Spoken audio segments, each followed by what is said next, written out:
Hey, listen here. That's right. So ಈಗ ಸಾಲಿನ ಒಂದು 2-3 ವಾಕ್ಯಗಳನ್ನ ಹೇಳಿಕೊಟ್ರು. ರೈಟ್. ಯಾವುದೇ ಕರ್ತವ್ಯವನ್ನ ನಾವು ಮಾಡಬೇಕಾದ್ರೂ ತ್ರಿಕರಣ ಶುದ್ಧಿಯಿಂದ ಮಾಡಬೇಕು ಅಂತ. ಕಾಯ ವಾಚ ಮನಸ. ಕರ್ತವ್ಯವನ್ನ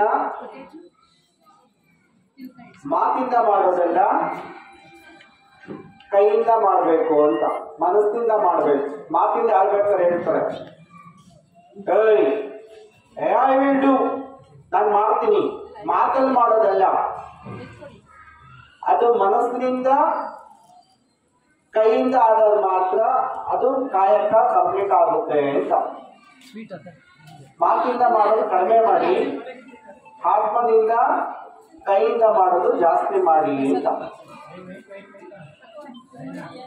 ಆಧ್ಯಾತ್ಮ ಅನ್ನುವಂಥದ್ದು ಜೀವನದ ಒಂದು ಅಂಗ.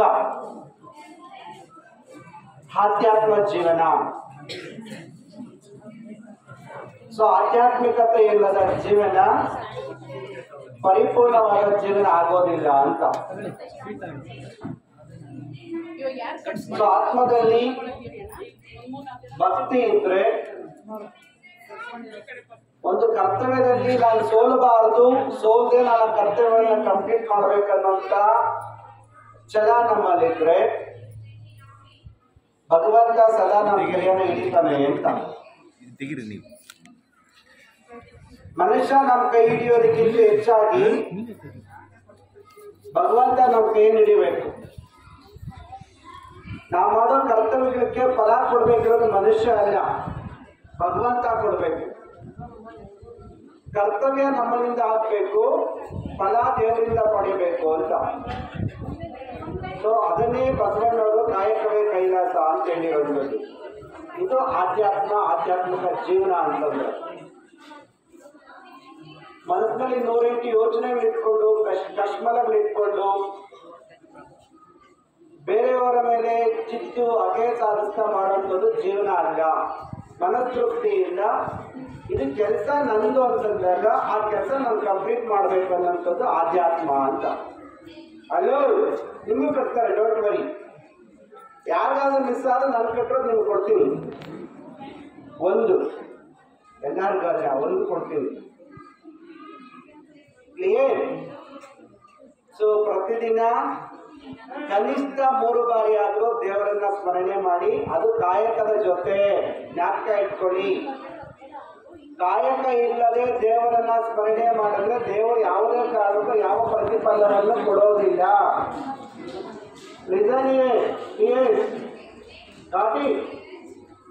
ಕಾಯಕದ ಜೊತೆ ದೇವರನ್ನ ಸ್ಮರಣೆ ಮಾಡಬೇಕು. ಆಧ್ಯಾತ್ಮಿಕ ಅಂತ. ನಾನು ಕೆಲಸನೇ ಮಾಡಿದೆ, ರಾತ್ರಿ ಆಗಲಿ 24 ಗಂಟೆ ದೇವ್ರ ಮುಂದೆ ಕುತ್ಕೊಂಡು ಪ್ರೇಯರ್ ಮಾಡಿದ್ರು ದೇವರು ನಾವು ಅಲ್ಲೇ ಅಂತಾನೆ, ನನಗೆ ಗೊತ್ತಿಲ್ಲ ಅಂತ. ಅದಕ್ಕೆ ಕರ್ತವ್ಯದ ಜೊತೆಯಲ್ಲಿ ದೇವರ ಪ್ರಾರ್ಥನೆಯನ್ನು ಮಾಡಿದ್ರೆ ಅದು ನಿಜವಾದಂತ ಪ್ರಾರ್ಥನೆ ಅಂತ. ನೀವೇ ಕೊಡಿ, ನಾನು ಕೊಡ್ತೀನಿ. ಅದು ಸ್ವೀಟ್ ಕೊಡ್ತೀನಿ, ಕೊಡಿ ಅಣ್ಣವ್ರೆ. ನಾನು ಸ್ವೀಟ್ ಕೊಡ್ತೀನಿ, ಕವರ್ ಮಾಡಿ. ಅಲ್ಲ ಕೆಲಸ ನಡೀತಾ ಇರುತ್ತೆ. ಒಂದು ಸಣ್ಣ ಸ್ಟೋರಿ ಇದೆ, ಸ್ಟೋರಿಗೆ ಕೇಳ್ತಿರಲ್ಲ, ಹೇಳ ಯಾಕೆ ಕರ್ತವ್ಯ ಮಾಡಬೇಕು ಅಂತ. ಸೊ ಒಮ್ಮೆ ಕವರ್ ನಾನು ಕೊಡ್ತೀನಿ ಬೇಕಾದ್ರೆ, ಈಸಿ ನನಗೆ. ಭಗವಂತನ ಅಂದ್ರೆ ವಿಷ್ಣುವನ್ನ ಭೇಟಿ ಮಾಡ್ಲಿಕ್ಕೆ ಹೋಗ್ತಾರೆ. ಆಗ ವಿಷ್ಣು, ಸಾಕ್ಷಾತ್ ವಿಷ್ಣು ನಾರದನ್ನ ಕೇಳ್ತಾರೆ, ಏನ್ ನಾರದ, ಎಲ್ಲ 3 ಲೋಕಗಳಲ್ಲಿ ಸುಟ್ಟು ಬಂದಿದೆಯಲ್ಲ, ಎಲ್ಲ ಜನ ಸುಭಿಕ್ಷೆಯಿಂದ ಇದ್ದಾರ, ಎಲ್ಲ ಅವರವ್ರ ಕೆಲಸ ಕಾರ್ಯಗಳನ್ನು ಮಾಡ್ತಾ ಇದ್ದಾರ, ನನ್ನನ್ನು ಯಾರಾದ್ರೂ ಸ್ಮರಣೆ ಮಾಡ್ಕೊಳ್ತಿದ್ದಾರಾ ಇಲ್ಲ ಅಂತ ಕೇಳಿದ್ನಂತೆ. ಸೊ ಅದು ನಾರದ್ರು ಹೇಳ್ತಾರೆ, ಇಲ್ಲ ಸ್ವಾಮಿ, ಭೂಲೋಕಕ್ಕೆ ಹೋಗಿದ್ದೆ,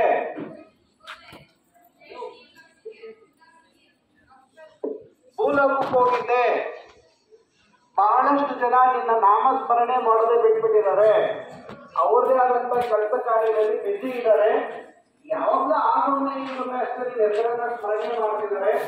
ಹಾಗಾಗಿ ನೀನು ಜನಗಳಿಗೆ ಹಿತ ಸ್ವಲ್ಪ ಕಡಿಮೆ ತೋರಿಸೋದು ಕಡಿಮೆ ಮಾಡು ಅಂತ ಹೇಳಿದ್ರು ಅಂತ. ಓಕೆನಾ ಅಂತ ಡನ್. ನಾನು ನಾಮಸ್ಮರಣೆ ಮಾಡಿಲ್ಲ ಅಂದ್ರೆ ನಾವು ಒಳ್ಳೇದು ಮಾಡೋ ಅವಶ್ಯಕತೆ ಇಲ್ಲ, ಬೇಡ ಬಿಡಪ್ಪ. ಸೊ ಈಗ ಒಂದು ಕೆಲಸ ಮಾಡೋಣ, ನಿಂತೇನ ಕತೆ ಹೇಳಿದ್ರು ಅಂತ. ನಾವು ಹೇಳ್ತಾನೆ ಸ್ವಾಮಿ ನಿಮ್ಗೆ ಗೊತ್ತಾಗ 24 ಗಂಟೆ 1 ಸೆಕೆಂಡ್ ನಿಲ್ಸಾದ್ರೆ ನಾನು ಬಾಯಿ ನಾರಾಯಣ ನಾರಾಯಣ ನಾರಾಯಣ ಅಂತ ಹೇಳ್ತಾನೆ ಇರ್ತವೆ. ನನ್ನ ಗೊತ್ತ ಇಡೀ ವಿಶ್ವದಲ್ಲಿ ಎಲ್ಲೂ ಕೂಡ ಪ್ರಪಂಚ ಸಿಗಲ್ಲ, ನಾನಿನ್ನ ಪರಮ ಭಕ್ತ ಅಂತ ಹೇಳ್ತಾರಂತ.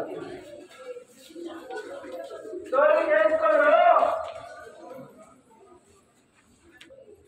ಆಗ ನಾರಾಯಣ ಹೇಳ್ತಾನೆ ಅಂತ ವಿಷ್ಣು ಹೇಳ್ತಾನೆ, ಓಕೆ ಒಂದು ಕಾಂಪಿಟೇಷನ್ ಇಡೋಣ, ಒಂದು ಸಣ್ಣ ಕಾಂಪಿಟೇಷನ್. ಏನಪ್ಪ ಕಾಂಪಿಟೇಷನ್ ಅಂದ್ರೆ, ನೀನು ತುಂಬಾ ಪರಮ ಭಕ್ತ, ನೀನು ಪ್ರತಿ ಸೆಕೆಂಡ್ ನನ್ನನ್ನು ನಾರಾಯಣ ನಾರಾಯಣ ಅಂತ ಸ್ಮರಣೆ ಮಾಡ್ತಾ ಇದ್ದೀರಾ. ಒಂದು ಸಣ್ಣ ಕೆಲಸ ಕೊಡ್ತೀನಿ, ಆ ಕೆಲಸ ನೀವು ಸಕ್ಸಸ್ ಆದ್ರೆ ನಿಜವಾದ ಭಕ್ತ ಅಂತ ಹೇಳ್ತಾರೆ. ಓಕೆ ಸ್ವಾಮಿ ಏನ್ ಮಾಡ್ಬೇಕು? ಒಂದು ದೀಪ ಕೊಡ್ತಾನೆ ಭಗವಂತ ನಾರಸಿಗೆ. ಆ ದೀಪಕ್ಕನ್ನ ಎಣ್ಣೆ ಹಾಕ್ಬಿಟ್ಟು ದೀಪವನ್ನ ಬೆಳೆಸಿ ಕೊಡ್ತಾರೆ. ದೀಪ ಆರೋದ್ರೊಳಗಡೆ ಕೇಳಿಸ್ಕೊಳ್ಳಿ, ಇಲ್ಲಿ ಕರ್ತರ ನಿಮ್ಗೂ ದೀಪ ಆರೋದ್ರೊಳಗಡೆ ಒಂದು ಡ್ರಾಪು ಎಣ್ಣೆ ಕೆಳಗಡೆ ಸಿಗದೆ ದೀಪ ಆರದೆ ಈ 3 ಲೋಕ ನಿಂತ್ಕೊಂಡು ಮತ್ತೆ ನನ್ನ ಹತ್ರ ಬರಬೇಕು ಅಂತಾರಂತೆ. ಸ್ವಾಮಿ ಯಾವ ದೊಡ್ಡ ಕೆಲಸ, ನನಗೆ ತುಂಬಾ ಸಣ್ಣ ಕೆಲಸ ಇದು, ಸರಿ ನಾನು ಒಪ್ಕೊಳ್ತೀನಿ ಅಂದ್ಬಿಟ್ಟು ಕಾಂಪಿಟೇಷನ್ ಒಪ್ಕೊಂಡು ಹೊರಡ್ತಾರೆ.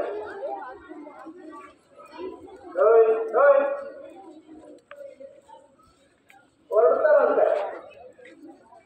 ಸರಿ ಆಗ ನಾಲ್ಕು ನಾರಾಯಣ ಮೇಲೆ ಕಾನ್ಸಂಟ್ರೇಟ್ ಮಾಡ್ತಾ ಇದ್ರು.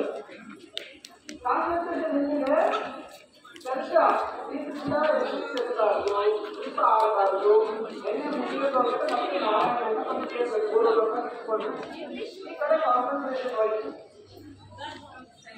ಸರಿ ದೀಪ ಆರೋಗ್ಯ ಮಾಡ್ತೇನೆ, ಎಣ್ಣೆ ಜೊತೆ ದೀಪನ ಆದ್ರೆ 3 ಲೋಕ ಹಚ್ಚಿಕೊಂಡು ಮತ್ತೆ ನಾರಾಯಣ ಎಷ್ಟೇ ಆಗ್ತದೆ ಪ್ರೆಸೆಂಟ್ ಆಗಿ ಹೇಳ್ತಾರೆ. ನೋಡಿ ಕಮ್ಮಿ ನಾನು ಗೆದ್ಬಿಟ್ಟೆ ಅಂತ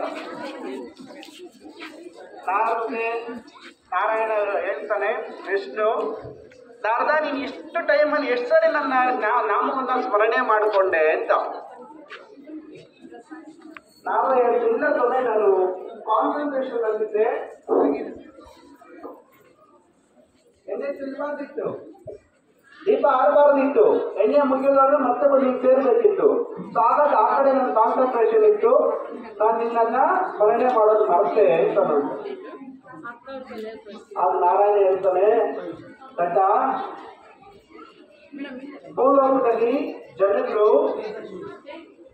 24 ಗಂಟೆ ಅವ್ರ ಬಟ್ಟೆ ಪಾಡ್ಗಾಗಿ, ಸೊಸೈಟಿಯನ್ನ ಸಾಕೋದಕ್ಕಾಗಿ ಕರ್ತವ್ಯನಿರತರಾಗಿ ಕೆಲಸ ಮಾಡ್ತಾ ಮಾಡ್ತಾ ಮಾಡ್ತಾ ಮಾಡ್ತಾ ಕಾಯಕವೇ ಕೈಲಾಸ ಅನ್ನೋ ಮನೋಭಾವನೆಯಿಂದ ಅಟ್ಲೀಸ್ಟ್ ದಿನಕ್ಕೆ ಒಂದು 3 ಸತಿನಾದರೂ ನನ್ನ ನಾರಾಯಣ ಅಂತಿದ್ರು. ಬೆಳಗ್ಗೆ ಇದ್ದಾಗ ನಾರಾಯಣ ಕಾಪಾಡಪ್ಪ ಅಂತ ಹೇಳ್ತೀವ, ಭಗವಂತ ಕಾಪಾಡಪ್ಪ ಅಂತ ಹೇಳ್ತೀವ. ನೀವು ಹೇಳಿದ್ರೆ ನಿಮ್ಮ ಮನೇಲಿ ಅಜ್ಜ ಆಗಿದ್ರೆ ಹೇಳ್ತಾರೆ ಬೆಳಗ್ಗೆ, ಸ್ವಾಮಿ ಕಾಪಾಡಪ್ಪ ಅಂತ ಹೇಳ್ತಾ ಇರ್ತಾರೆ. ಊಟ ಕೂತ್ಕೊಂಡು ಕೆಲಸ ಮಾಡ್ತಿರ್ತೀವಿ, ಬೆಳಗ್ಗೆ ಟಿಫನ್ ತಿನ್ಬೇಕು, ಸ್ವಾಮಿ ಕಾಪಾಡಪ್ಪ, ಇನ್ನೊಂದು ಸ್ವಲ್ಪ ರೆಸ್ಟ್ ಕೂತ್ಕೊಳ್ತೀವಿ, ಊಟ ಮಾಡ್ತೀವಿ, ಮತ್ತೆ ಕೆಲಸ ಮಾಡ್ತೀವಿ, ಮತ್ತೆ ಮಧ್ಯಾಹ್ನ ಊಟ ಮತ್ತೆ ಅದೇ ಥರ ಮತ್ತೆ ಕೆಲಸ ಮಾಡ್ತೀವಿ, ನೈಟ್ ಊಟ ಮಲಗಬೇಕಾದ್ರೆ ಅಪ್ಪ ಸ್ವಾಮಿ ಇವತ್ತಿನ ಕೆಲಸ ಸಕ್ಸಸ್ ಆಯಿತು ಅಂತ ಹೇಳಿ ನಿದ್ದೆ ಮಾಡ್ತೀವಿ.